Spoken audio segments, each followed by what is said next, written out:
يا جدعان انتوا بتقارنوا ايه بايه ومنين يودي على فين يا جدعان؟ محمد صلاح يقارن بزيزو؟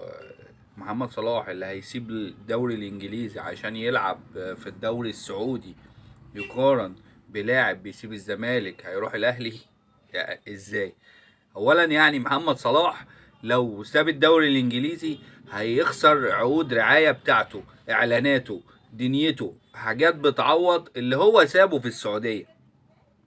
انما هو واحد في الزمالك مع احترامي الكبير لنادي الزمالك، بس راح اكبر نادي في افريقيا وفي الشرق الاوسط، راح نادي الاكثر جماهيريه في الوطن العربي وفي افريقيا وممكن يمكن في اسيا.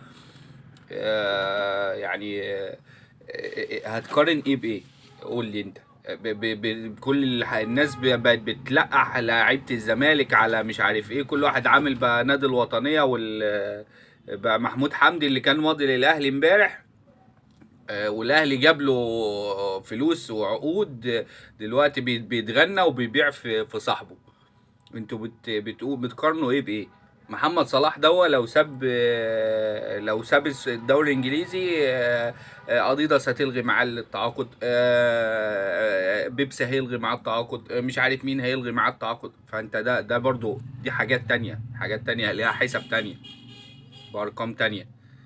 بقى محمد صلاح هو رمز الوطنية دلوقتي، اللي ما كانش بينزل لكم بوست فلسطين بتخربوا الدنيا معاه. في حاجات برضو بتبقى مش راكبة على بعضيها في هنا، حاجات مش عارفة، مش عايزة تدخل بصراحة يعني.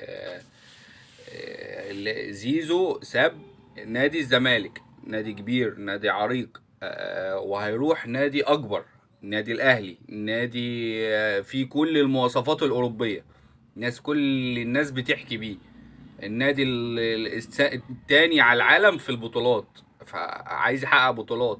الجماهير اللي انتوا بتقولوا هيسيب الزمالك وهيبقى في جماهير، لا، في الاهلي جماهير اكتر واكتر باضعاف.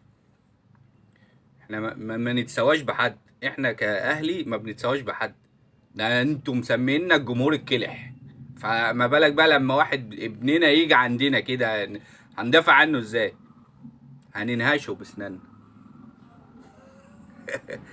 ان شاء الله مستنينا كزيزو في الجزيرة، تنور وتبارك النادي الاهلي وتلعب كاس العالم باذن الله. وباذن الله يا ابني هتبقى انت وامام عاشور احسن تمانيتين في مصر. سيبك من الناس كلها بتقول جناح، لا، انت هتلعب تمانية مش هتلعب جناح، اعتقد كده زي ما بتلعب في منتخب مصر. وهتنورنا وهتخرب الدنيا وهتكسر الدنيا، ومنياوي وافتخر. واهلا بكل اهل المنيا وحبايبنا واخواتنا في النادي الاهلي. والسلام عليكم ورحمة الله وبركاته.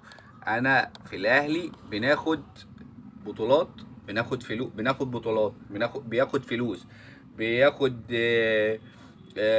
بياخد جماهيرية، بياخد كل حاجة. انما انت عندك يا دوب بطولة كل سنتين، بطولتين بالكتير. فلوس ما بتديلوش، راجل ليه 70 مليون جنيه ما بتديلوش فلوس، عايزه يبقى ماسك معاك. وشكرا لبوستاتك يا عم محمود الونشي، عشان انت راجل وطني ومنتمي للزمالك. انت جاي تزيط، انت كنت ماضي امبارح للاهلي، ده الاهلي هو اللي خداك الفلوس دي. خدت الفلوس بتقطع في صاحبك؟ نزل بوست يا عم عيد ليكو. سلام يا عم.